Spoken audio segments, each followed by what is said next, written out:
امن یجیب المضطر اذا دعاہ ویکشف السوء، یہ 20ویں پارے کے پہلے صفحے پہ ہے، یہ یاد رکھیے گا۔ پہلے ہی صفحے پر جس کو قرآن پڑھنا آتا ہے اس کو بٹھائیں، اس سے پوچھیں وہ آیت کدھر ہے۔ شروع کے اندر ہی ہے 4-5 سطروں کے بعد، امن یجیب المضطر اذا دعاہ ویکشف السوء۔ جو یہ پڑھے گا اب سنیے اس کو کیا کیا ملے گا۔ سب سے پہلے کہ اس آیت کو جو ہر نماز کے بعد پڑھے گا، اس کے بعد اگر وہ دعا کرے گا، اللہ رب العزت فی الفور اس کی اس دعا کو قبول فرمائیں گے۔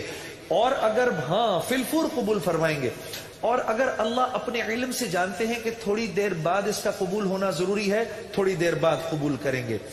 اس ورد کا کرنے والے کی اولاد کو اچھے رشتے ملیں گے۔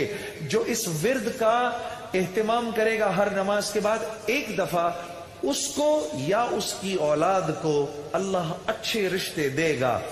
اس ورد اس آیت کے پڑھنے والے کو جب یہ کسی مشکل میں پھنسے گا، اور اگر اس کی زبان سے اس وقت نکلا، جب آپ سے موبائل چھیننے آتا ہے نا کوئی، اس وقت یہ دعا پڑھو، اس کو نظر ہی نہیں آؤ گے، اس کو نظر ہی، اس ظالم کو آپ نظر ہی نہیں آئیں گے۔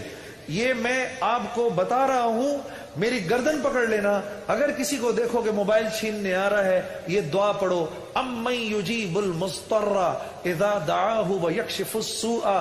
اللہ اس ظالم کو ہمت ہی نہیں دے گا آپ کے پاس آنے کی۔